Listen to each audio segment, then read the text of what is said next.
All right, well, we'll go ahead and get started. We'll go through some officers here. So welcome to the monthly meeting of Northeastern Kansas Beekeepers Association in July. We have a great talk tonight. We'll introduce our speaker here in a few minutes. Jolie, you said you had something you'd like to announce, so this month we have 3 opportunities to do the open apiaries. Saturday at 9 a.m. at Saturday the 22nd at 9 a.m. Matt Brandis will host open apiary at the club at Pendleton's in Lawrence at 9 a.m. Monday, July 24th, we'll host the one we would have had tonight if we were meeting in person.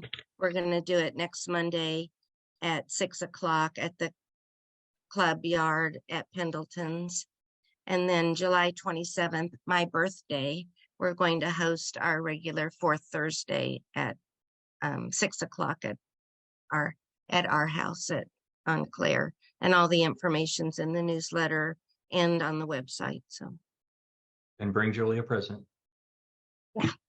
All right. Thanks, Jolie. I did get a text from somebody that's coming on that Saturday, so it'll be good. Becky, do you have anything? No, thanks. Thanks for asking. Nope. Okay. Cheryl, anything for the good of the cause? No, thank you. All right. I'm just going down the list here. Elaine? No. No, I had a problem unmuting myself. Okay. All right. Jay Francis, I see you're on. You have anything for the group? I don't tonight. I think I'd rather wait to be in person to make, talk about Fun Day a little bit. But so okay. I'm going to just not say anything tonight and catch you next month. All right. That sounds good. Ed, I see you joined. Do you have anything you want to talk about before we get started? No, I'm just joining in late, and I apologize, but I had trouble getting on again. Okay, thank you. Dixie or Dale, I'm not sure which one of you is on. I see the Sperlins are on. Nothing for the good of the order. I did get your message, and I'll get back with you. Okay, good. Yeah, thank you. I was wondering if my emails were going into a black hole. Great, thanks. Joe Patrick, anything? No, I don't have anything. Just finished extracting honey for the year today, so I'm beat. I am not for the year. Well, for this go round anyway, this best year I've ever had, and so I'm beat. Yeah, today would have been a rough day to be outside. I pulled a few supers myself, and I was worn out by the time I got done. So good deal. All right. Anybody else have anything for the good of the cause before we get started? I think I caught all the officers. Just looking here. Great. All right. So tonight we have David Schultz from the big state of Maryland joining us. He's going to talk a little bit about mite treatments and hive inspections. Just kind of a brief history. I stalked David at EAS 2021, I think. They were sitting in a hotel lobby and studying for their EAS Master Beekeeper exam, a group of them in a lobby, and I somehow managed to inject myself into their little group and was somehow accepted and subsequently became part of their EAS Master Beekeeper program, and last year managed to get my EAS Master Beekeeper entirely because of that study group. So thank you, David, for that. We still meet, a couple of times a month as a group for different reasons. EAS is coming up here in a couple of weeks, so there's a new contingent of the group that's off getting ready to go attempt their EAS Master Beekeepers. So David, I'm going to let you give your own spiel on your history and career and turn it over to you. All right. Well, thank you, Matthew, and you're welcome for the help. As Matthew said, so just real quickly before I get started, I feel kind of like I'm at home. I spent a couple years of my life in Kansas, in Manhattan, Kansas, actually. I was 3 and 4 years old, so I don't remember a lot of that, some of it. But my parents met at KU when they were going to college there, and I have a lot of relatives in Kansas and Missouri, so I'm really happy to be here with all of you tonight. And as Matthew mentioned, I do a lot with the Master Beekeeper program. We have an international study group for Master Beekeepers, and we have candidates all across the country and in Canada. And as Matthew mentioned, he kind of introduced himself to us at Kentucky in 2021, and I could tell he was a kindred spirit at that very moment. And we adopted him into the Maryland group, which at the time it was just Maryland folks in the group, in the Master Beekeeper study group. And we, like I said, we've since added quite a few people. We're up to over 35 people now, and I think we're going to have about 15 candidates testing this year. So we're really excited about it, and it's a growing program, and really great people at EAS. And the pursuit of honeybee knowledge is something I've been interested in for a while, and we're going to talk about some of my adventures being a bee inspector here in the state of Maryland. And also we're going to focus on varroa treatments, because this time of the year especially is a critical point. So I've got 2 presentations. They're a little bit different format, but we'll go through, and I'll give you guys some time for questions at the end of both of those. Do I have share screen capabilities here? You should. If not, let's give it a whirl here. All right, do you see? we do. Maryland Department of Agriculture. That's the one.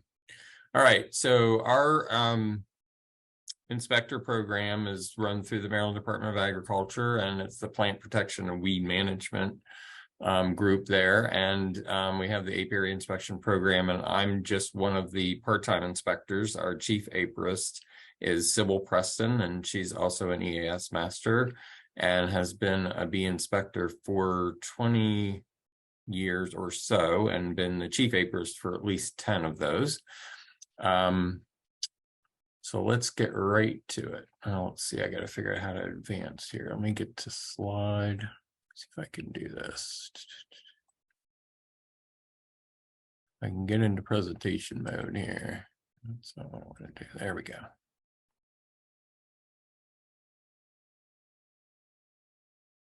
All right.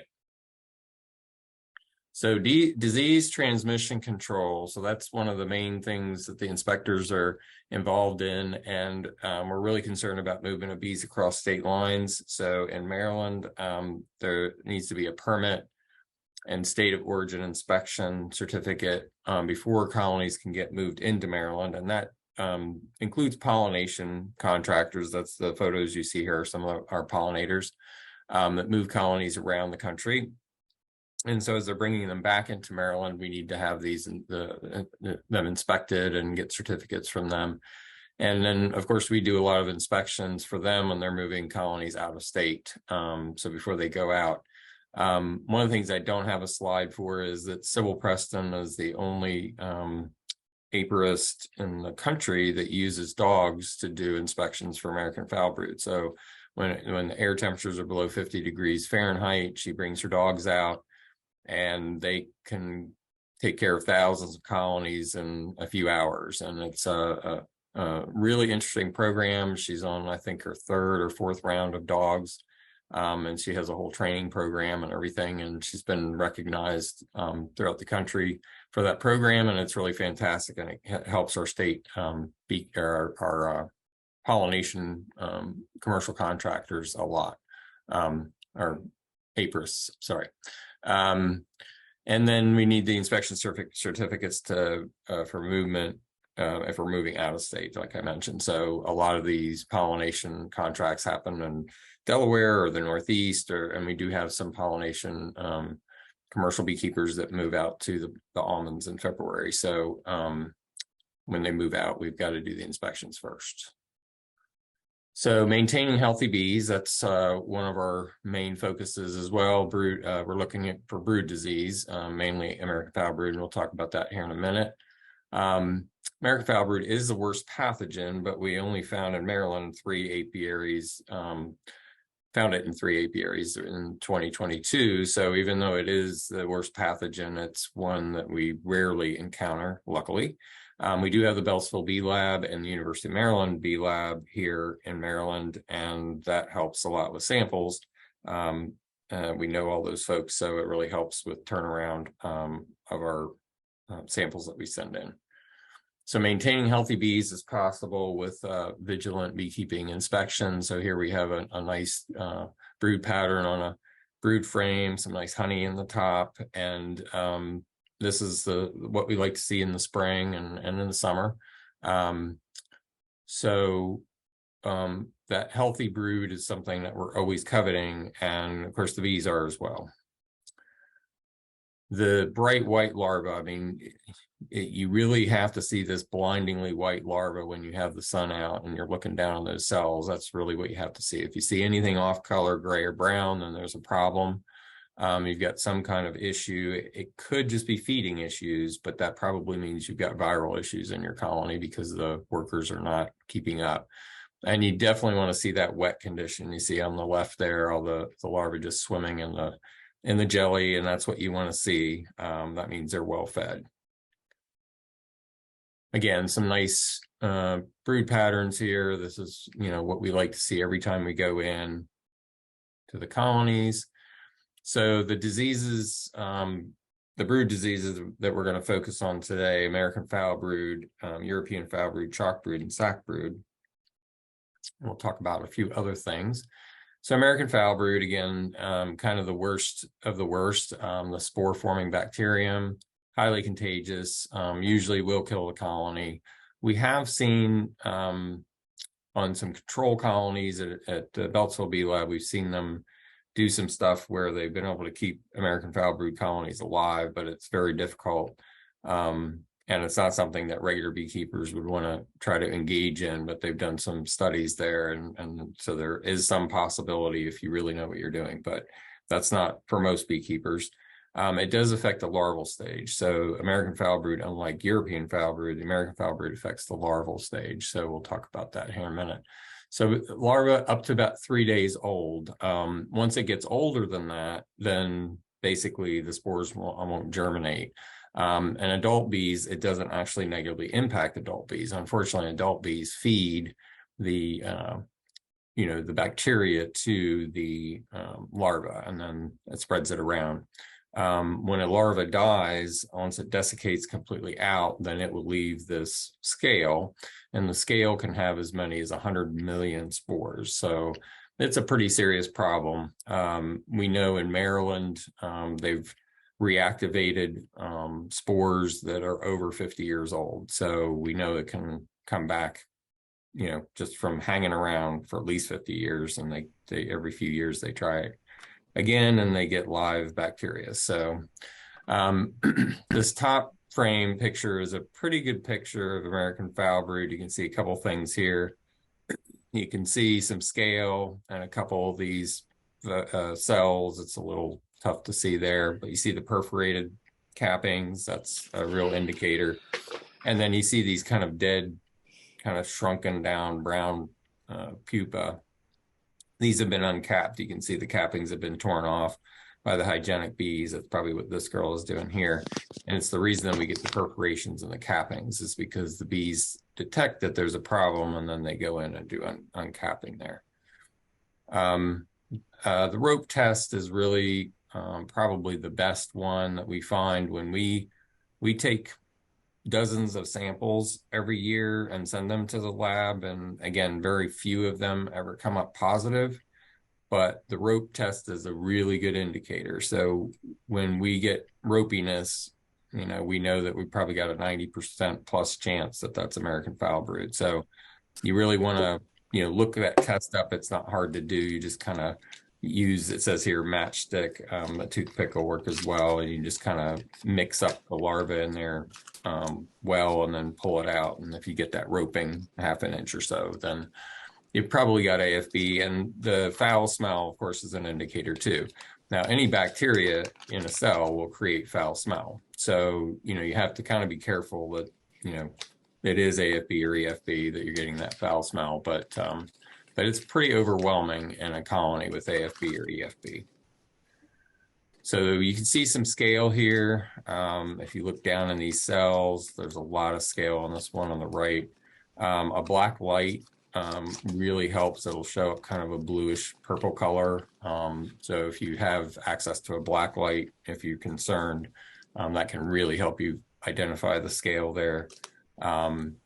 And that's basically just the larva that's fully decayed and just becomes a scale. And the scales really are not removable from the comb. That if you try to get them out, you'll tear the comb and the wax up. So that's another one of the characteristics there. Again, just a beautiful brood pattern. This is what healthy brood looks like. That's, of course, what we want to all see when we open up our colony. Unhealthy brood, you see this yellow sunken, kind of mush in the cell, perforated cell cappings, sunken cappings. A lot of times they look kind of wet or greasy. That's another bad sign. That's unhealthy brood. So when you see unhealthy brood, you want to raise your hand and get somebody to come and take a look at it. Again, the spores can survive up to 50 years. Really, there's no way of cleaning AFB spores. You can burn them or irradiate them. So you see in this middle picture, a hive tool and a open smoker. You can see some flames going there. We do use alcohol. It doesn't kill the spores, but when you clean your tools with alcohol, if you can get everything off of the tool, so all the wax and propolis and anything else that might be on it, then you're probably not spreading spores. But we always alcohol, clean, and then flame our tools in between apiaries, because you just don't know, and especially if you encounter something that you suspect is a problem. And then as far as your equipment, burning is really, in Maryland, it's required. I know in most states it is. It's really the best way to deal with the woodenware, the frames. Some people will scorch the boxes. But again, the cost, we have had apiaries that have had reoccurring incidences of AFB, and it's because they had equipment and stuff that they didn't tell us about. And when they would go to reuse that equipment, then the spores were in the equipment, and their colonies, their new colonies, would pick up the AFB. So it's a lot cheaper than buying a lot of bees, and of course worrying about spreading that around to other people's colonies. So, all right, so there is actually a control for AFB. It's a prophylactic treatment. It's called Dalen. It's a transgenerational immune priming technique that they developed. It is on the market right now. You can purchase it. It is a vaccine, and it consists of inactivated pathogens. You add it to the queen candy. The worker bees take up the vaccine and the candy, and they digest it and incorporate it into royal jelly as they're producing queens. And then the workers feed that vaccine to the queen, as she's developing. Queen passes the resistance to the disease onto her offspring. And if you want some more information, you can look at www.dalen.com.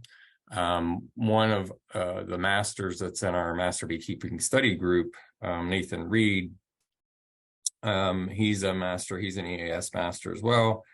And he moved up to Boston where Dalen is, and he's actually one of their researchers. So we get some inside information about it. It's very exciting, and you'll hear about some additional products that Dalen's working on that aren't quite at market yet, but they're coming up as we get through the presentation here. So good news about AFB. European foul brood. So this is a non-spore forming bacterium. So bacteria just like AFB, but it's non-spore forming. It affects the precapped,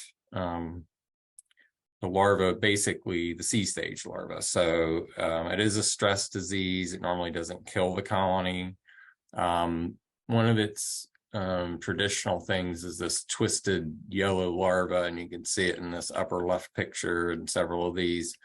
They get this yellow hue and they kind of twist up. It's a really classic look. And here's this khaki colored, I think it's kind of yellow.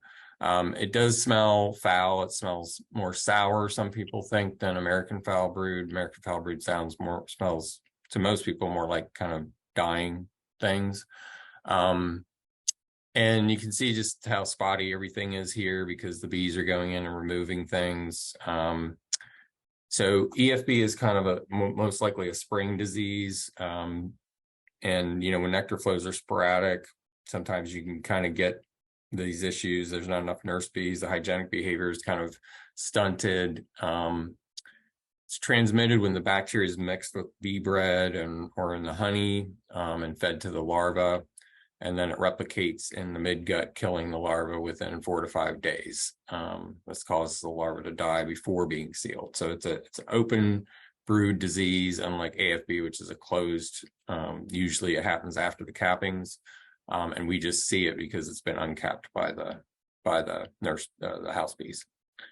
It can be effectively controlled by terramycin, so it's an antibiotic approved for use in the beehive.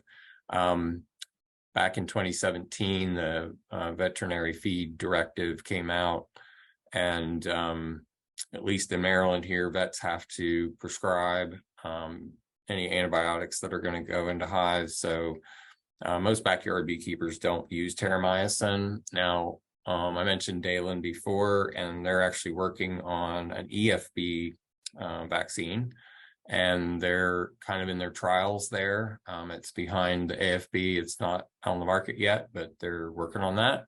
So that may solve a lot of problems for folks where the veterinary feed directive is the law. And this is how it is in Maryland. This came in 2017, and basically you have to have a prescription to get antibiotics for your bees. And we do help with some training with the vet groups because most small animal vets don't have a lot of experience with beekeepers. We luckily have quite a few small animal vets in Maryland that are beekeepers. So that helps a lot with the connection there. They already have a good background. And, with all drugs and control treatments, even if we're talking about Varroa treatments or other treatments for beetles or whatever you're doing, like drenches and things, you need to be very mindful about, especially if you're going to have products of the hive for human consumption. So just make sure that you're following all product labels because it can definitely impact the honey and the wax. And we'll talk in more detail about Varroa treatments relative to that, but there are a lot of other treatments that can go into colonies. So we want to make sure we're being careful there. All right, chalk brood, we'll talk for a minute about that. So it's a fungal disease and infests the gut of the larva and basically kind of eats the larva up. And usually in wet springs and usually increased ventilation, placing colonies in full sun, make sure they're not in a really, really damp, wet environment. That usually helps a lot with chalk brood, and it usually doesn't kill the colony. It might be a secondary issue, but it's not usually a primary issue. There's no current medication, but again, Dalen is working on chalk brood. I'm not sure they're calling it a vaccine per se, because it is a little different type setup, but it is in their development right now in the research and development. So they are working on chalk brood. So again, there may be some good news in a year or two as that maybe becomes available. The nice thing about the Dalen products so far is they're over the counter, so there's no requirement of prescription. So that should keep things access pretty easy. I'm not sure, I don't have any information on costs for it, for any of it yet, but something to think about if you're really concerned about those diseases. And again, keeping the colony in a dry location, increased ventilation is great. And then sac brood virus, again, another virus here. That, unlike some of it's not one of the ones that's vectored by Varroa. It's been around for quite a while.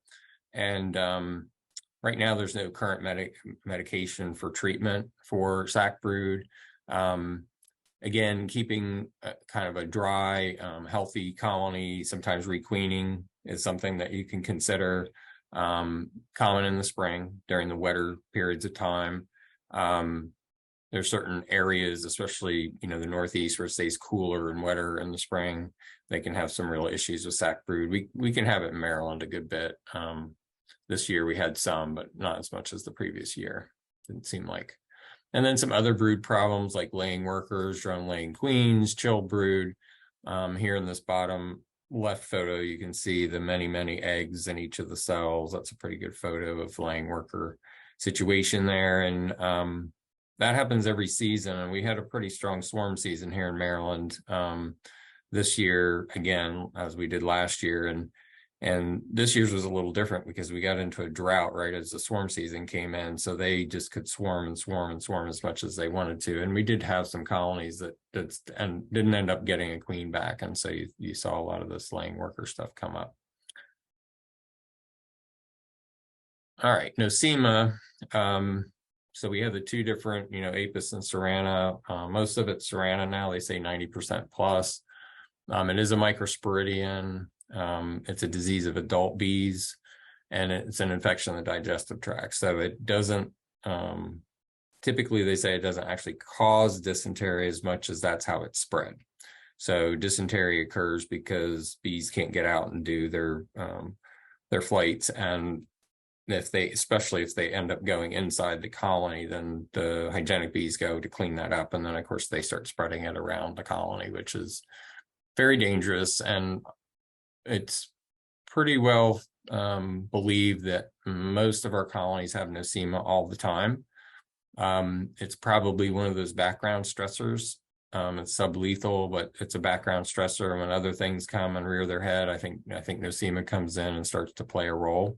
When we see bees, I don't have a picture of this. I should have put one in, but when we see bees with what we call arc wing, which is where they walk around on the frame with their wings spread, or K-wing, which most people know what that is, where they're opening up their fore and hind wings on one side or the other or both. That's usually considered a sign of nosema in colonies. And most of us will see some of that in our colonies all the time. If you see a lot of it, then it could be an indication that you have a pretty good infestation of nosema. But again, these are some signs of, the dysentery, which is one of the things that we see in the spring. You see this frame here. This is a really bad sign because there's just dysentery all over it. And we do help beekeepers disinfect their colonies when they have that kind of dysentery inside. So there's kind of a weakened bleach solution that they can go in and kind of clean the frames and salvage most of the brood, but try to remove a lot of that, the dysentery and the infection, the nosema that's in it, so that it doesn't get spread around by the bees. So there are some techniques there. So we're going to switch to Varroa, and then the second presentation is going to spend more time with treatments, but we'll talk for a minute about Varroa. Everybody knows about Varroa. Really the publication that everybody should have is the Varroa Management Guide, which is at honeybeehealthcoalition.org, and that website's here. I recommend, it's about 30 pages now. It got bigger. They just revamped it in 2022, but I recommend all my mentees use the Varroa Management Guide as their outline for their Varroa management plan. And a Varroa management plan is critical to be successful in beekeeping. You have to have strategies in place. You have to have frequency of testing, and then the treatments that you're planning on using kind of mapped out so that you can have some on board and available. One of the worst things to do is wait to try to purchase your treatments, in the next month or so, because everybody's trying to do that. And believe it or not, sometimes Amazon gets back order on those things too. And I know our local bee vendor does as well. So, animal husbandry is something that we all need to do, and it's our responsibility as a beekeeper. Hopefully most of your beekeepers are not bee havers. We have some bee havers here in Maryland, and some of them don't really try to take care of their bees too much. This is a little bit about the Varroa mite life cycle. So, the founder enters the capping about 20 hours before the cell, about 20 hours before it's capped. And about 60 hours after capping, she lays her first egg, which is a male. Then about 90 hours after capping, her second egg, which is a female. 120 hours, she does another female. 150 hours, she does another female. So you can see a trend there about every 30 hours. And then those, the males and the females mature at basically a similar rate. And you can see here at the bottom, these are kind of some of the different nymph phases of the mite before it becomes an adult.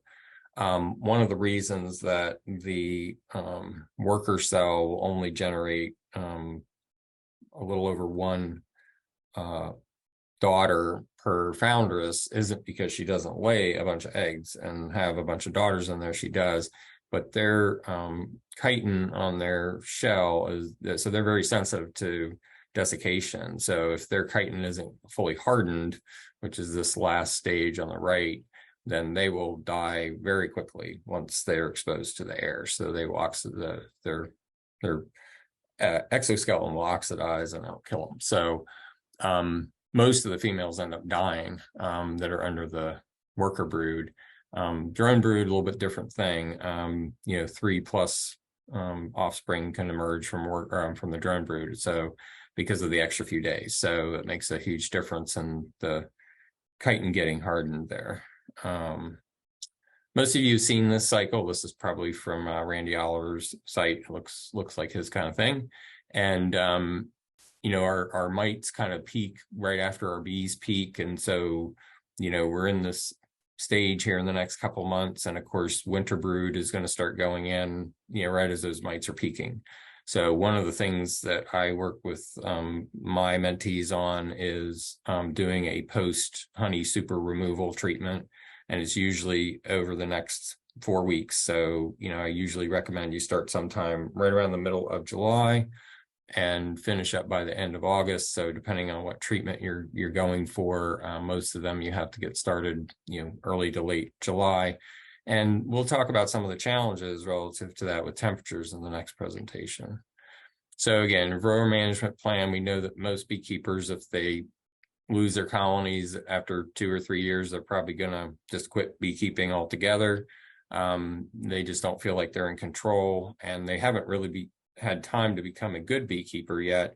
So one of the things, even though I'm very bullish on varroa sensitive hygiene and all the IPM methods, I do everything, and I do treatment last, and we'll talk about that in the next presentation.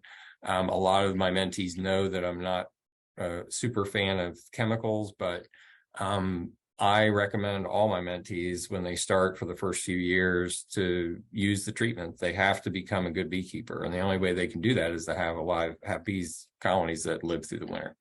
So they've got to get those colonies through the winter, and then each season I encourage them with their varroa management plan to incorporate some more of the IPM methods, the cultural and mechanical methods, and we'll talk about some of those coming up.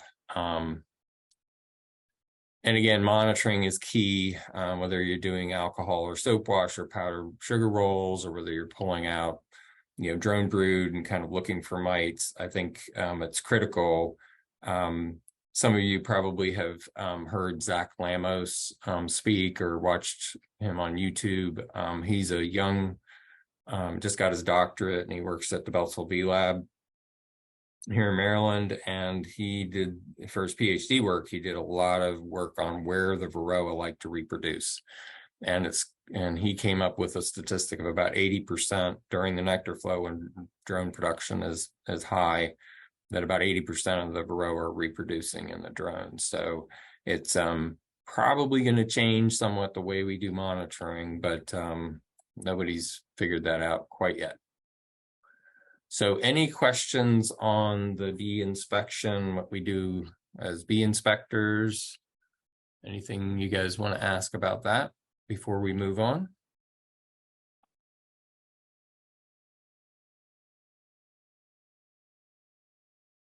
Hey, David, how many colonies, or how many times, or how successful are the dogs at identifying AFB?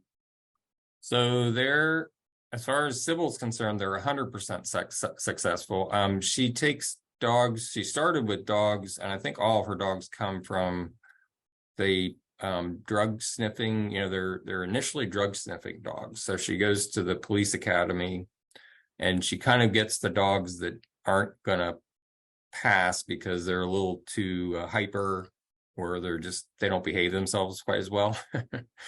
And these are all young dogs, but they have high expectations of these drug sniffing dogs. So they have the talent to smell things out, but they're just not, they don't really have the correct attitude, I guess. And then she brings them in, and then she worked with one of those trainers years ago to develop her program of teaching them how to identify American foul brood. And she has videos showing this, but it's amazing, how quickly they can find it, because she does tons of training going into the fall, because they work mostly in the winter. So it has to be below 50 degrees or below, because the bees will, obviously will come out and sting the dogs. So the bees have to be in, and the dogs just walk along and smell each of the colonies. And if they find them, they have a tell, and they basically tell Sybil that, yeah, there's something going on here. And then she flags those, and then she'll come in and take samples to send to the lab. So, but they're, as far as she's concerned, they're 100%, right all the time. So, but it is an amazing program, because like I said, she can go through 1,000 colonies in a matter of a few hours with the dogs. So.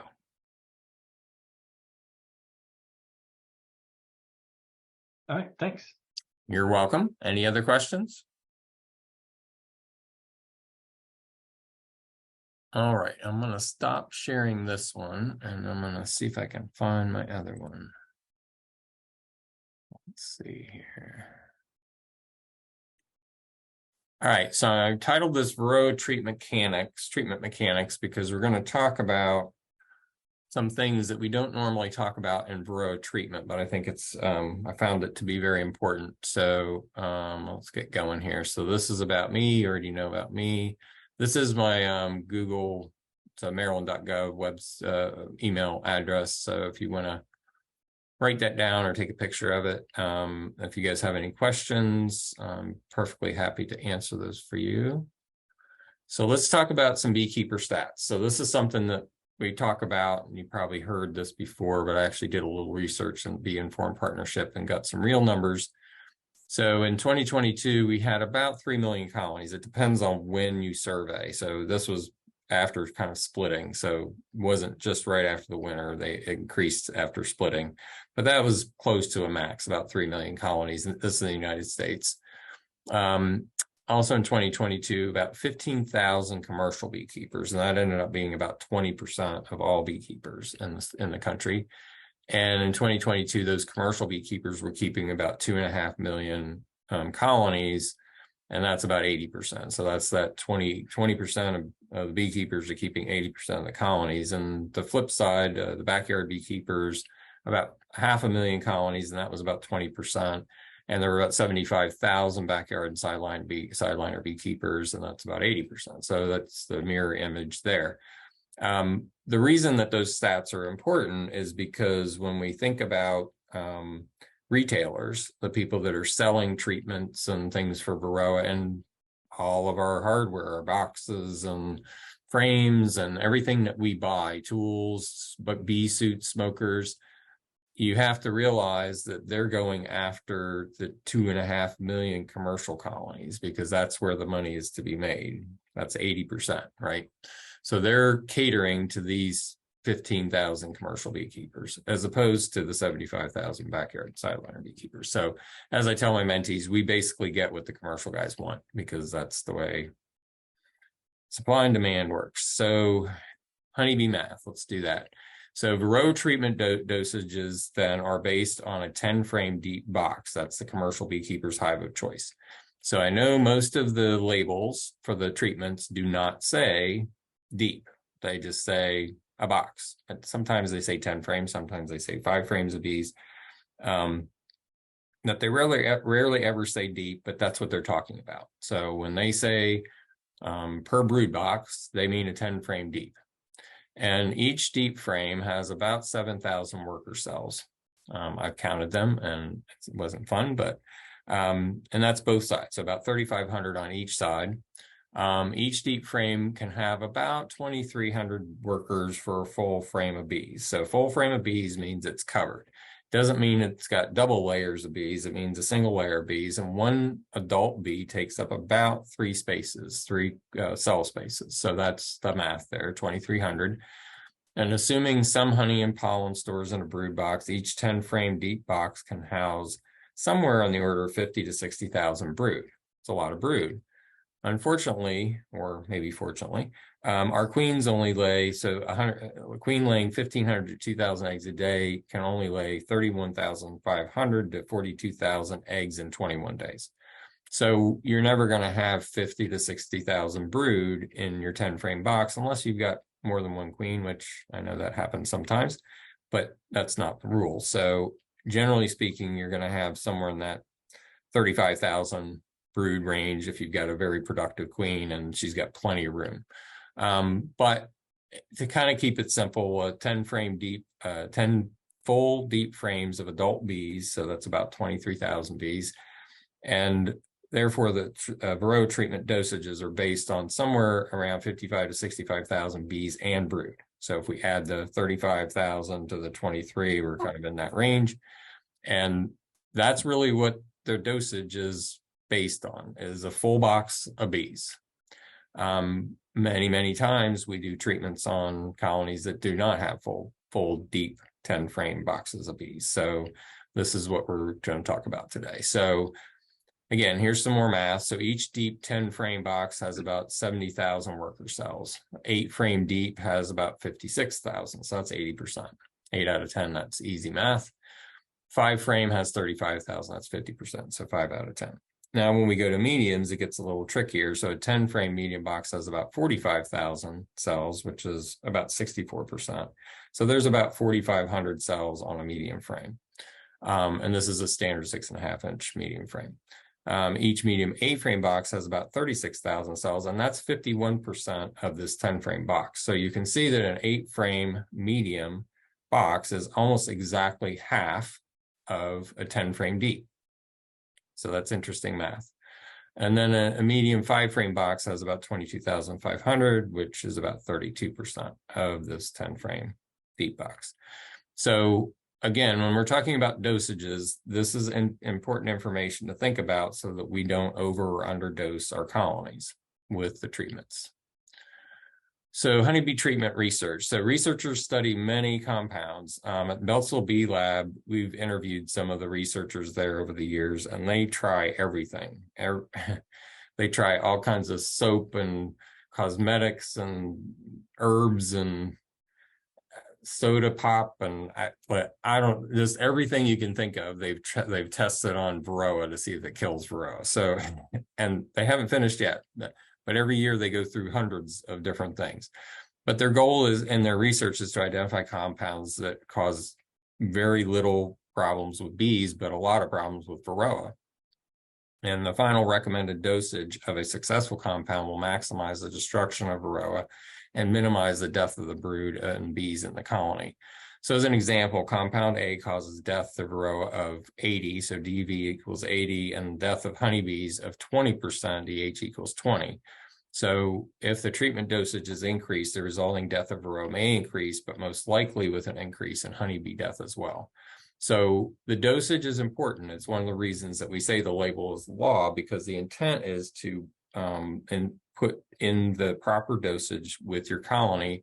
Just like if you were medicating your dog or your cat or your cow or your chickens, you would want to make sure that I'm supposed to give this much twice a day or this much once a day. And so it's the same thing with honeybees. We want to make sure that we're dosing properly. So again, if the recommended dosage of treatment compound is exceeded or the number of bees being treated is less than the dosage recommends, then additional risk to the honeybee colony should be expected. A lot of times I hear newer beekeepers and they say, well, I put the treatment on just like it said. I put 2 strips and I put 2 of these or whatever. And all the bees went out of the hive and were on the hive, and then they absconded. Well, what if they were over treating because they use 8 frame medium boxes and they were using the treatment for a 10 frame deep? That could be a problem because according to my math, they probably should have used about half as much, because that's about 50% of the capacity in an 8 frame medium as a 10 frame deep. Again, this information is not on the label. I have talked to the manufacturers of most of the treatments that we use, and they agree that, oh yeah, it's a 10 frame deep is what we base everything on. And yeah, if you have less than that, you probably need to use less product. In fact, some of the products that we use, specifically the formic products, formic acid, they don't recommend usage on nucleus colonies. And you can see a 10 frame deep or 5 frame deep nuke is 35,000 bees or 35,000 cells. And look where an 8 frame medium is, 36,000. So does that mean you can't use it on an 8 frame medium? They don't say that, but they say don't use it on a nuke. So this is important information, and it's something that you have to think about as you're doing your treatments. So a few things about Varroa. So, some of the vectored viruses, this is deformed wing, and you can see that the 2 bees on the right were feasted on by Varroa during their development. The bee on the left has just had a normal development without Varroa. You can see the developmental changes. We don't usually see these bees on the right because they're cleaned out by the house bees and they're taken out of the colony. But that's the devastation that Varroa, just being in with the bee and vectoring some of the viruses, can do to our workers. And then, of course, we have things like deformed wing virus. You can see this bee on the left, string wing, some people call that. And then a normal bee to the right. And you can see that this bee with string wing, her abdomen is very short. It's just not fully developed. She won't be in there very long. They'll take her out. Black cell queen cell virus. It's pretty prevalent in most of our colonies. A lot of you won't have ever seen it because it gets cleaned out pretty quickly, but can be a problem. And then paralysis virus is probably one of the most ubiquitous. You see this bee in the center, and you see the tip of her abdomen turning black, and then see how her thorax is completely hairless, and even her head looks like it doesn't have enough hair on it.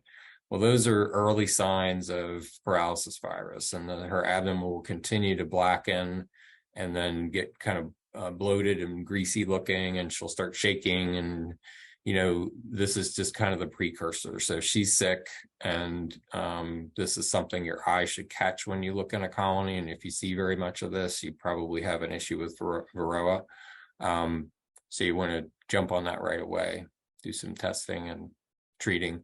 So testing for Varroa, we talked earlier in the other presentation, but the easy check is probably the easy thing on the market. You can actually do the powdered sugar roll with it, or the alcohol soap wash, and you can actually do the CO2 with one of these two. You have to modify it slightly, but you can do all 3.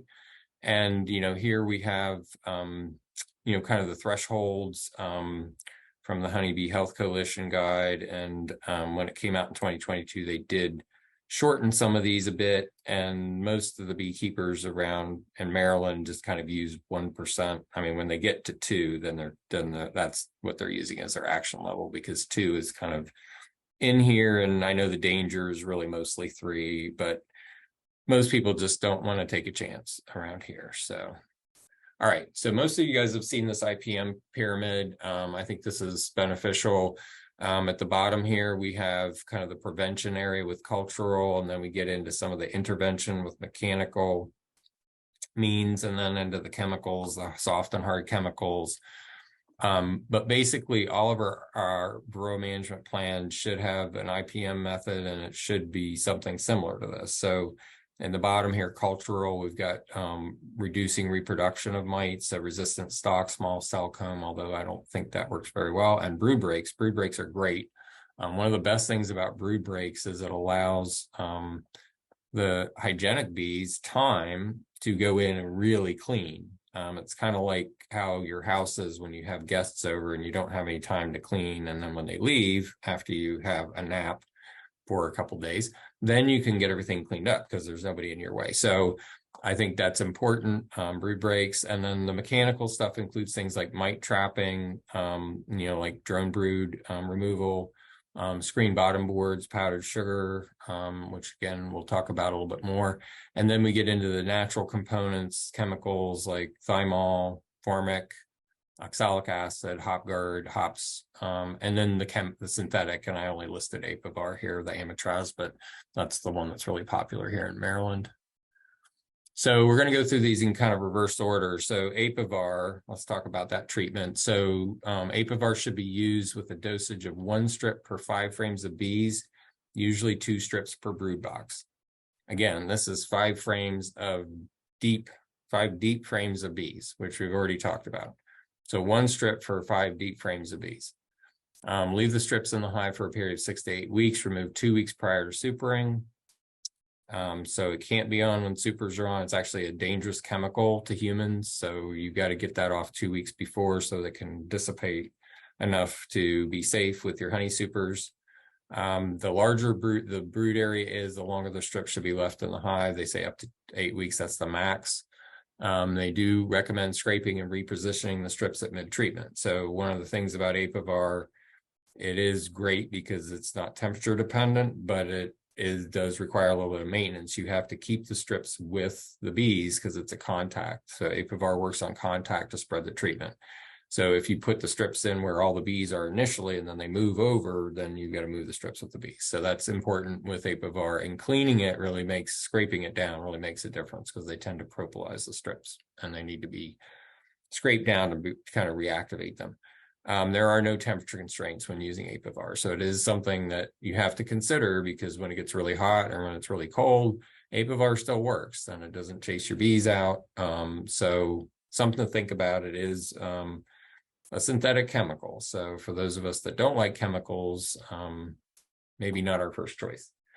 Apiguard, so that's the thymol treatment. I didn't put Apivar Life in here. It's a little different with the treatments, the amount of treatment that you do and how you do it, but it's very thymol based as well. You apply Apiguard to a 10-frame brood box with 10 frames of bees at the rate of 50 grams. You'll leave the treatment in the hive for a period of 2 weeks, then add 50 grams more to the 10 frames of bees for 2 to 4 weeks. Remove 4 weeks prior to supering. It's not a dangerous chemical for honey, but it will taint the flavor of your honey. So they want 4 weeks for it to kind of air out before you put your supers on, so you don't get that thymol smell or taste in your honey. If there's a second brood box, so again, they're thinking 10 frame deeps, you probably would only have 2 of those. Then you do 50 grams on top of the bottom box and do 25 grams on top of the second box. And so that's the treatment if you would have 2 brood boxes, and again, 10 frame deeps. Apiguard is a contact and fumigant, and works by sublimation, the fumigant part. So the bees are also spreading at around, so that's the contact part. It does have a temperature range of 60 to 104, and I would recommend that if the first day you put it on is going to be above 90, you need to be a little careful. So usually the best recommendation is for the first day or 2 that you put it on below 90, because it is a fumigant and it can get pretty active when it's hot. Another strategy is to wait and put it on late in the day, so it's cooling off. So maybe 6 o'clock, 6:30, 7 o'clock. I know the bees can be a little testy, but have it all set it up earlier. You do need to use a shim, and a mirror shim. The bees have to be able to come in contact with the paste so that they can spread it around. So you want to use like a 3/4 inch shim. If you use queen excluders that have the wood frame, those work fine. There's enough gap there. I use those all the time. I don't do an extra shim there. So just put it right on top of your queen excluder, and that works great. The nice thing about Apiguard is you can buy it in bulk, and it comes in it's like a 3.5 liter tub or something, a little over 3 liters. And it comes with a syringe, and you can just put as much on the cards that they supply you with as you feel like you need to. So if you're running 8-frame mediums, if you're running nuke boxes, if you have colonies that are just weak and smaller, but you want to do some treatment because you don't want them to die of varroa, then you have some options there. And so that's one of the really nice things about Apiguard is you have a lot of flexibility there with your treatment. All right, Formic Pro. I didn't talk about My Way Quick Strips. It's just a little bit different, but it's almost the chemical's almost the same. I like Formic Pro because it has a shelf life of 2 years, and I'll talk a little bit about why that's important in a minute. But basically, you apply Formic Pro to a 10-frame brood box with 2 strips for 14 days, or 1 strip for 10 days with the second 1 strip for 10 days. So 20 days total with that single strip treatment. Minimum, they say on the literature, minimum 6 frames of bees. So while they say a 10-frame brood box, they say minimum 6 frames of bees may be used while supers are on. So that's one of the differences with Formic, is it can be used with the supers on. So that's convenient. from a timing standpoint. Formic Pro is a fumigant, and the treatment particles are so small they penetrate the brood cappings. So that's the difference in the formic acid, is it will get under the cappings. It's the only treatment that we have that will do that. And it's important because if we think about the way the brood cycle, we talked in the previous presentation about the mite and how she waits about 60 hours or so before she lays her first egg. So let's say your queen is laying 1,500 eggs a day. So that means there's 1,500 cells getting capped a day. So that means there's 1,500 opportunities for varroa to go underneath cappings a day or before, a few hours before. If you go in and put Formic Pro or Mighty Quick Strips on, it's killing not only the distribution mites, the mites on the bees, but it's killing underneath cappings. And so it's killing foundresses before they're even laying eggs, or just as they're laying eggs. They might only get the male laid. So you're killing off thousands of mites that would be in the cell with the worker bees or the drones, causing them all kinds of trouble and vectoring all kinds of viruses. You're killing them before they do that, or in the process of doing that. So you're wiping them out from the inside and the outside. Makes a huge difference. It really can turn a colony around. They can really shape up a colony quickly. And I think if you don't have formic acid on your list for your varroa management plan, you should. And I actually really like it after the supers come off. I know it can be on when the supers are on, but I'm trying to make maximum impact on mites when they're trying to peak. And that's coming up here in the next few weeks. Now, it is very tricky with temperatures, and it's been really hot here, and it sounds like it's been hot there. So the temperature range for use is 50 to 85 degrees on the day of treatment, not exceeding 90 degrees for the remainder of the treatment. Again, this is for Formic Pro. Mighty Way Quick Strips is slightly different. But the key is if you can get the first 2 to 3 days where it's below, in that 85-degree range, if it warms up after that, you should be okay. And especially if you just use the single strip treatment.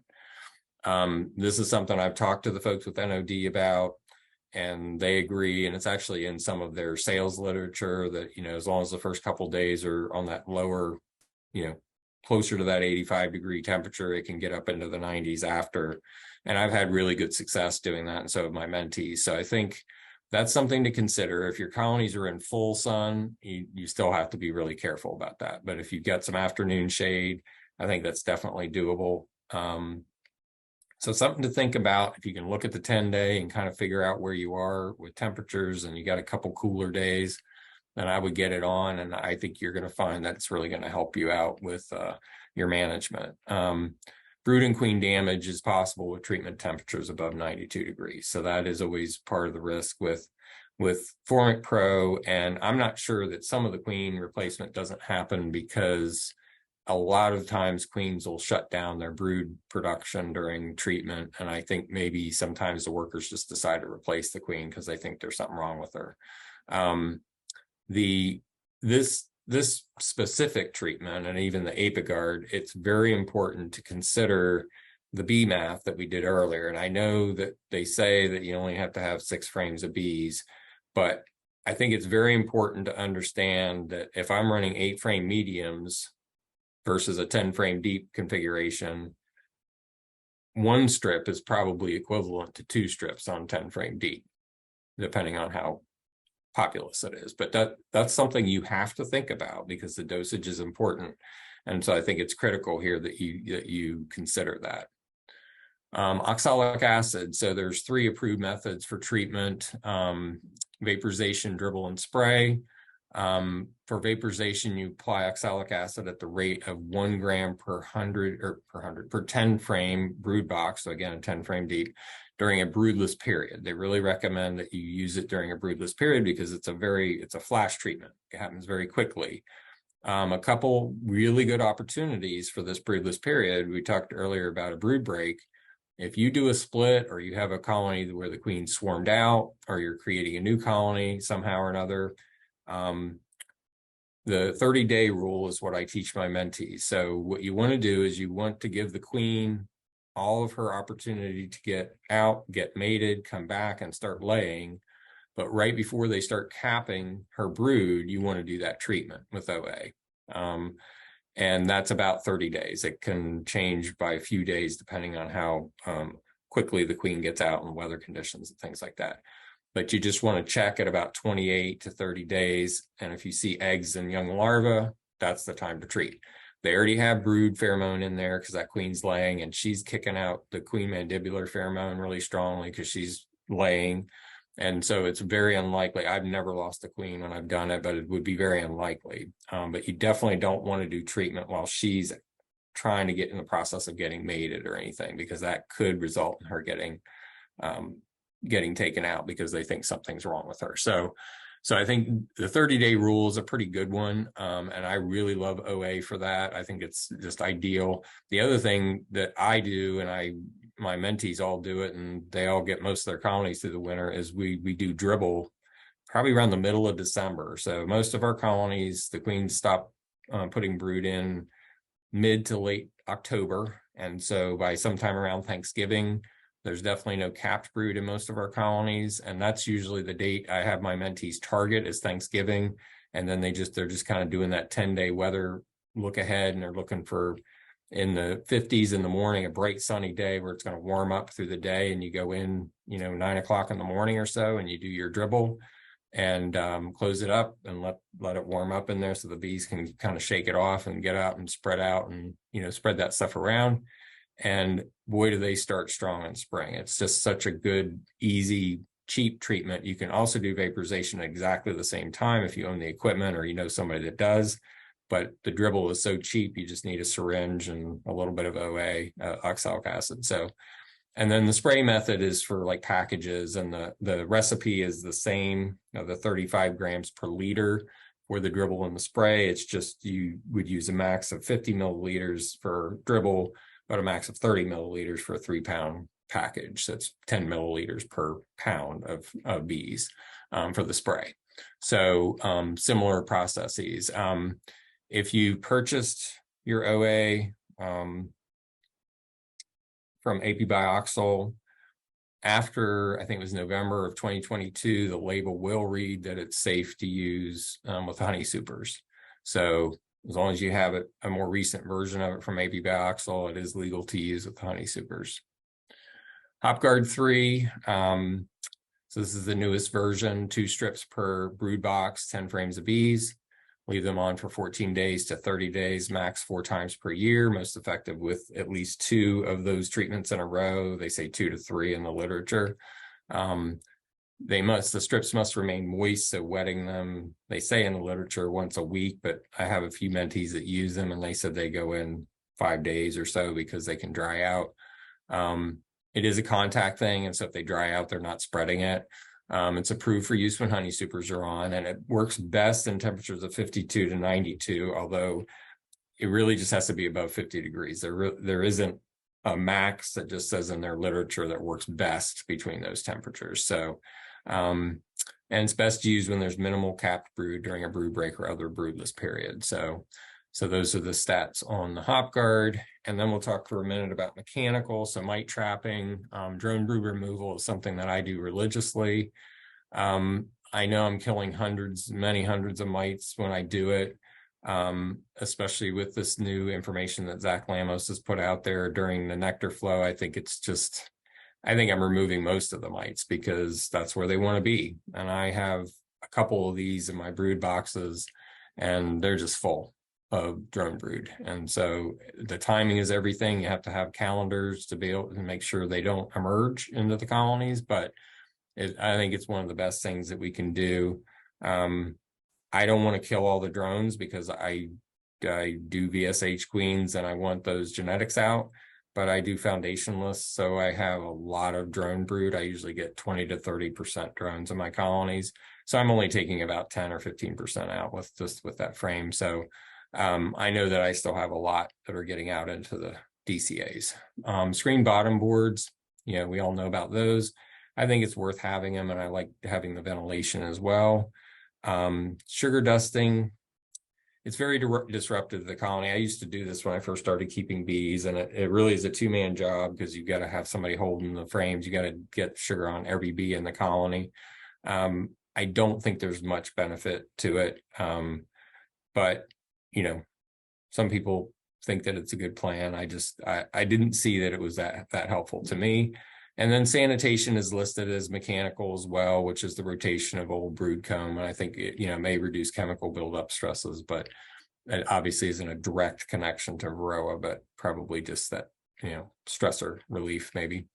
Resistant hygienic stock. So VSH Queens will send out resistant drones to the DCA. Remember, the drones are the queen's genetic material because they don't have a father. So, you know, it's all going out to the DCA, and they're going to meet up with the virgin queens and help them potentially become, you know, produce more hygienic workers. So there is a benefit to the worker offspring depending on how much of that VSH genetics is in the DCA. It has to be a good bit, but you got to start somewhere. And I think that's a good thing, a good way to start. The brood break, we talked about that. It's a natural way for intensive hygienic behavior period and a reduction of mite production. So I think broodless periods are actually very good. And it's also, like I mentioned, that's a really good time to hit them with OA. It's so gentle, but boy, it just knocks the mites right out. So perfect time. And then the modified shook method, a shook is really kind of for swarm control, but we use it for disease as well. And when we get into colonies during our inspections where the BPMS is just really bad, the parasitic mite syndrome, we will, if the beekeeper has clean comb or foundation, depending on the time of the year, we'll have her set him set that hive equipment up, and they'll shake the bees into the clean equipment, take all the brood comb and even the honey stuff out and freeze it, kill whatever's in there, and then just let that colony start over. It's like kind of like setting up a package. And you know, we've done it dozens of times, and the colonies a month or so later are always really strong and look really good. They just needed a clean environment, you know, to be able to clean up. And obviously you're going to treat them, you know, they're going to not have cap brood. So a week or so later, after they get on their feet, before they start capping, you can get in there and do OA and just really knock out the phoretic distribution mites. And I think it's just a really good way if you have a desperate situation, other than soaping a colony, because it's basically a mite bomb, and you don't want that to impact everybody else's colonies. But it is a way to save your colony. Again, you know, this is the IPM pyramid. I think it's something that has to be in everybody's varroa management plan. I really recommend that you focus a lot on these bottom two, the cultural mechanical, try to make sure that you're doing all those things. I also put a lot of distance between my colonies. I try to do at least 30 feet, so there's minimizes the drifting. I keep smaller colonies. I do the single brood box technique, and I've been pretty happy with it. I've been doing it for a few years now. I think it just kind of keeps a smaller colony, which is less, they're not producing as many mites. I think in some cases, the mites just don't overrun the colonies that way. So there's some other things here that are not listed in the pyramid that I think are beneficial as well. And this is Miss Super Bee here. And, you know, many researchers believe that the honeybee herself holds the answers to the varroa problem. I think beekeepers can help the honeybee in this pursuit by introducing local resistant queens and promoting those queens and colonies that exhibit mite-resistant behaviors. And these are the resources. I'll leave the screen up for a minute if you guys want to get a picture of that. So that's honeybeehealthcoalition.org, which we talked about earlier with the Varroa Management Guide. Bee Informed Partnership, beeinformed.org is really fantastic. And then the Apivar is a Vita Pharma product, Vita Bee Health, NOD Global. So Vita Bee Health is Apiguard, and NOD Global is the Formic, and then Vita Pharma is the OA, and then Beta Tech is the Hopguard. So those are all good sources, and you can get all their literature and all the label information, which is the law, from those guys. I encourage you guys to do that. There's a lot of kind of information out there that sometimes is a little suspect about the treatment. So I wanted to try to go through and give you guys kind of the highlights there. All right, we have any questions on the varroa mechanics, treatment mechanics?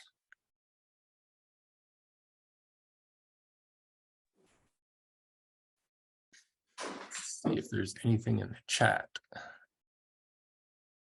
Okay, so in the chat, we've got, I like brood breaks as part of my Varroa treatment plan. Is there any worry or the queen being superseded during that time? So there are ways to introduce brood breaks where you actually cage the queen. I have read quite a few studies, not specifically on caging queens for brood breaks, but caging queens for other reasons for research. And most of the time, unless you've caged the queen for probably more than a couple weeks, they say that they don't lose the queen. Now, one of the results that I have read about in these research articles is that those particular colonies do not overwinter as well. So they lose strength during that brood break that they apparently do not recover from. How that differs from like a split, like a summer split, where you split out to keep your summer bees and requeen that, either have them requeen or you put a queen in, I'm not 100% sure, but I have read in research papers where they have said that, you know, those particular colonies, they accepted the queen, you know, the queen was fine, they didn't replace the queen. But when we tracked the survival rate of those ones that where we caged the queen, it was lower than the ones we didn't cage the queen. So there's something going on there that I think there's a connection. So I wouldn't necessarily recommend doing that for a brood break, but when I do splits and have them rear a queen, then obviously they get a brood break. So that's kind of my preferred method of doing brood breaks. Do antibiotics get into the honey? If so, does the honey need to be labeled in any special way? So when you're treating with antibiotics, you don't want to have the honey supers on, but they typically get treated really early in the spring. So like the bees that go to almonds get treated in probably January. You know, they get fed or they get treated through the syrup usually. And so they get treated early and well before the supers would go on. So, and then that treatment's done. So but you don't want to have supers on. So when you're doing the antibiotics.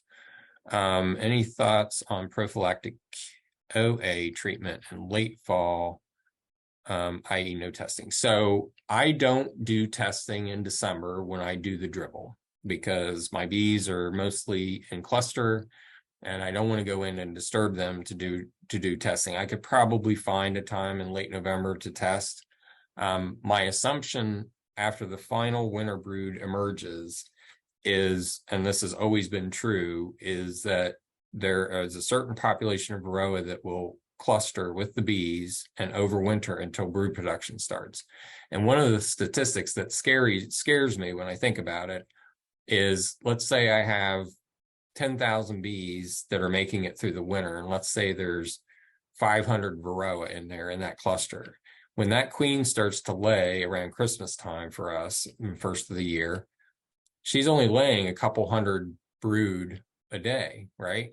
Well, if there's 500 Varroa in there, and that's a pretty small number for 10,000 bees, the first 500 are going to have foundresses in there, right? So that first round of brood for the first week of brood or so is going to be completely infected and sick. And maybe that's the critical point and the reason they don't make it through the winter, because as those winter bees are dying off, 21 days later, they have this investment of these hundreds of bees and they don't emerge, or they're sick when they emerge and they start spreading sickness in the colony. So one of the reasons I think that dribble or that vaporization in middle of December is so powerful is because it just cleans most of the Varroa out. And when that queen starts to lay, you have these healthy spring bees that are coming out, or they're winter bees, but they're not winter bees by that term. So, but the replacement bees are healthy, and that helps that colony build up the way it's supposed to. So it doesn't skip that first few generations of bees that are coming out. So yeah, I don't typically test when I do that. I just go in and do it in December because I know I have mites. Super popular multiple applications of OA sublimation. Can you speak to efficacy and potential damage to queens? So in Maryland, well, actually the label for apibioxol says that multiple treatments like that should be done in accordance with the state regulations or the extension services regulations. in Maryland, we don't actually have any regulations for that. So people in Maryland will do these repeated treatments. So maybe they do a treatment every 5 days or every 7 days for a multiple, for multiple treatments. I have found, I have mentees that do that. I don't personally do that, but I have mentees that do that. And I actually have mentees that treat every week, starting probably at the end of May, and they treat all the way through the end of September. And they just treat every week, and they typically get all their colonies through the winter, and they have really strong colonies. So, and they don't lose queens. And so this is all anecdotal, but I see them doing this and I think, wow, that's a lot of treatment. But it must just, the OA is just very gentle, but they tend not to have mite problems. And I think that's because they're keeping a very low population of mites. The problem with OA in that case is that you're not really knocking the mites out. So you're kind of stuck having to do it a lot because you're just trying to keep them at a low rate, a low level. One of the reasons I like mixing formic in there, and I've convinced most of the people that do the OA that way to throw formic in there one time a year, is that you probably wipe most of them out, and then that really gets your mite population really low, so that a month or two later when you do some more OA, you're keeping it at a very low level. So I like that combination, something like that. Most common July treatments, a lot of people do Apivar because it's not temperature dependent. So if you're not afraid of the synthetic chemicals, I think it is effective. You have to really be careful about not pulling it early, because it's one of these long-term treatments. And I have mentees all the time that'll say, I put it in and a month later, I did a mite check and I have high mites, so it's not working. Well, you have to leave it in there at least 6 weeks, and maybe 8 weeks if you got a lot of bees. And then some people, especially commercial beekeepers, unfortunately, they just leave it in there. In the spring, we find strips encased in wax and propolis in these colonies. They obviously just left them in there all winter. And that creates a resistance to the chemical, to amitraz. So you have to be very careful, and you do want to scrape them and move them with the bees so that you don't get resistant mites. I personally like to do formic in the summer. It's just tricky with the temperatures. You really have to be on top of it. You have to be careful. I do try to position my colonies where they have afternoon shade, and I think that makes a big difference. So that's something to think about. I think OA, again, if you do multiple times, I don't know if 3 times is enough. Most people, Randy Oliver has probably done the most work on OA, and I would recommend that you go take a look. His website is scientificbeekeeping.com. I probably should have put that on my references, but scientificbeekeeping.com. He has done so much research on OA. Now he's in Northern California. It's a little different than our climate, but he has some valuable information there, and I think that's probably a good place to go to gain more information on that. Let's see, I have a bag of thymol crystals that I bought with a package deal. What would you suggest using them for? So I'm not familiar with thymol crystals to use, and maybe I don't know that it's a legal treatment in the United States. I know we have Apiguard and we have Apolite Bar. Those are the 2 thymol treatments. I know in Europe they have some other thymol treatments, but I don't know if those are crystals. So I can't actually answer that question. But if you can get the label, the approval label for use as a mite treatment, it will tell you how to use it. If it's not approved as a mite treatment, then it shouldn't be used. All right, let's see. There's a group in Ohio who believe they developed an anti-varroa variety of bees. Can you speak to this study? So there are groups, at Purdue, they have the Purdue ankle biters, and the Minnesota hygienic bees, that's another strain. Poline Italians were the strain that were developed down in Baton Rouge after the Russian program was finished. And of course, we have the Russian bees. I don't think that any of the bees are varroa resistant, but or anti-varroa, but they're Varroa sensitive probably.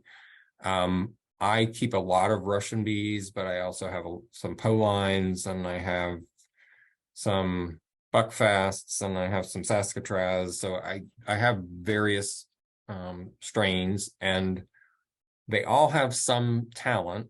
The problem is when you open mate a queen, unless she mates with probably 80% drones that have VSH genetics, then her offspring will not be, VSH enough to make enough difference that you don't have to treat. So I think everybody's goal should be to improve the DCAs by bringing those better hygienics into the area, with the long-term goal that over time you won't have to treat, but maybe once a year, maybe twice a year, but with the softer chemicals. So most of my colonies I treat once or twice a year, and I do have about 30% of my colonies that I can get through the season without treatments, but they have really good genetics. And I think that's the long-term. Most of the researchers will say, well, the long-term solution is that we find the genetics that, will manage the mites. And I agree with that. But again, you have to become an accomplished beekeeper before you can do those strategies. And to do that, you have to get your bees through the winter. And to do that, you have to control Varroa. And chemicals, unfortunately, are going to be a part of that strategy for the first few years, for sure. I would recommend The Lives of Bees by Thomas Seeley, if you haven't read that. So The Lives of Bees is the name of his more recent book. I think it's 2016. And the last chapter is called Darwinian Beekeeping. And it's not for everybody. I do some of those things. I think there's 25 things there or so that I don't do all 25, obviously, but there's a lot of really good information in there. And I think if you haven't read it, then you should. It is on Audible as well. So if you drive a lot like me, you can listen to his book, which is great. All right. Any more questions?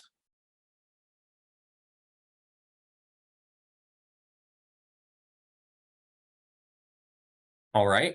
Well, we went a little bit over time. I told Matt that I probably wouldn't get it done in an hour or so. But I thank you guys for having me over, and I hope some of the information was enlightening and you guys will take some of that to heart. I know, beekeepers have their ways, because I'm the same way, but sometimes something new is worth a try. And I think at least an experiment here and there. I usually encourage people not to do things with all of their colonies all at once, because, you don't want to do something wrong with all of your colonies. But I usually encourage them to try it on a few colonies or one apiary or something, to see if you think it makes a difference.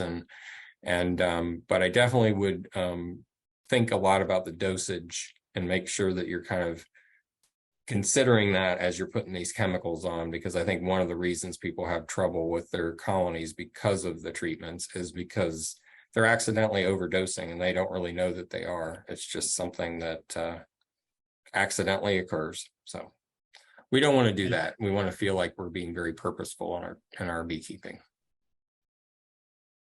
Thanks, David. Good stuff. Yeah, I actually learned something. I've never seen that reference to cleaning the Apivar strips after putting them in. It's in their literature. It's actually not in the label, but if you go onto their website, it's just one of the tips that they have. And so as far as I'm concerned, if the manufacturer puts it in their information that you can access on their website about their product, then that's part of the label, because that's their recommendation. So I'm going to go with it. So, yeah, good stuff.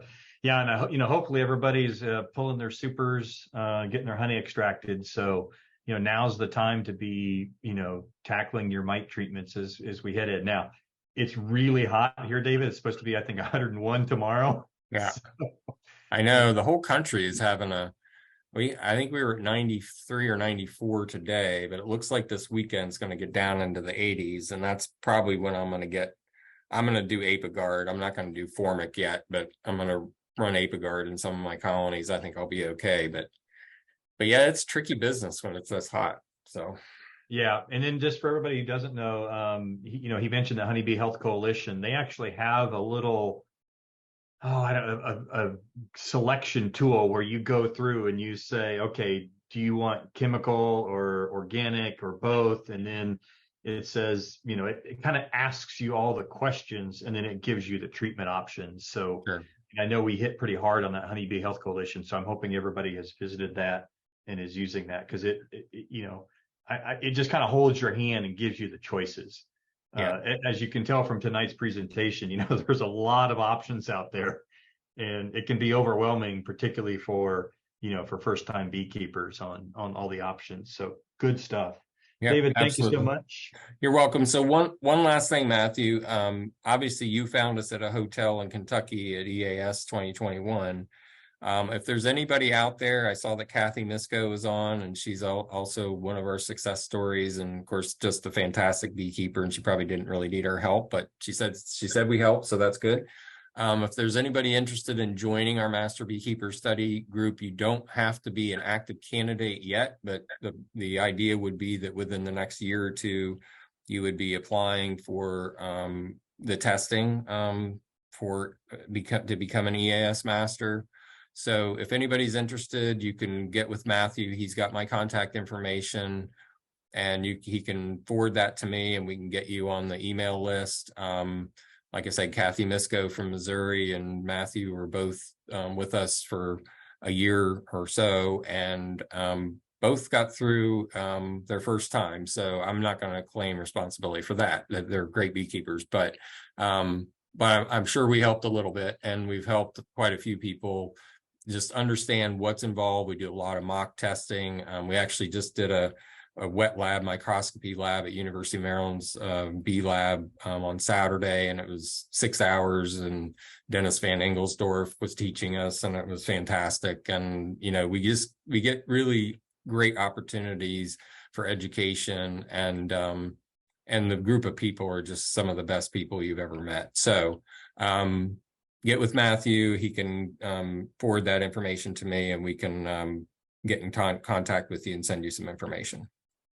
Yeah. So David, we have University of Nebraska has a new program, somewhat new, called Great Plains Master Beekeeper. And I know we've got several people on the call tonight that are pursuing that GPMB. I think that, I'm going to just throw that, I think it might be good for that group to maybe get together to try to form a study group. But if you're considering, also the EAS certification as well as, the GPMB, I think that, you could certainly benefit from both. It's some pretty serious stuff, but we have a good time. Yeah.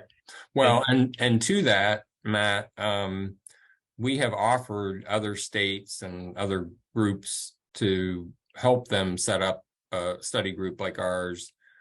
We haven't had any takers yet. We just have people from other states come and join our club, which is fine, our group. But we're completely open to that. So if some of those folks want to piggyback on a few of our meetings, and then we have developed all kinds of information, which is specific to EAS, but it's all about becoming a master. So, we would share that information, with other groups so that they could set up their own study group. So we're completely open to that. That's an open book. We're not trying to keep any of that stuff secret. So yeah, if somebody's interested in that, you can have them contact me as well, because that's another option. I'll just point out in the chat. So Jolie, she's one of our I can't call her senior beekeepers because she gets offended. Mm-hmm. She met Jolie and Cecil met at EAS in 1986 and got married. So there you go. They're a beekeeping success story. Yeah.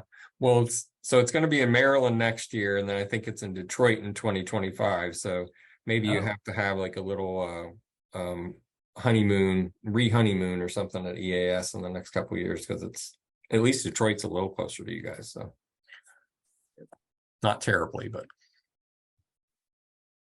all right. Well, it was great to be with you guys. Lots of good questions, and hopefully that was helpful, and reach out if you have any additional questions. All right. Thanks, David. All right. Thank you guys. Have a good evening.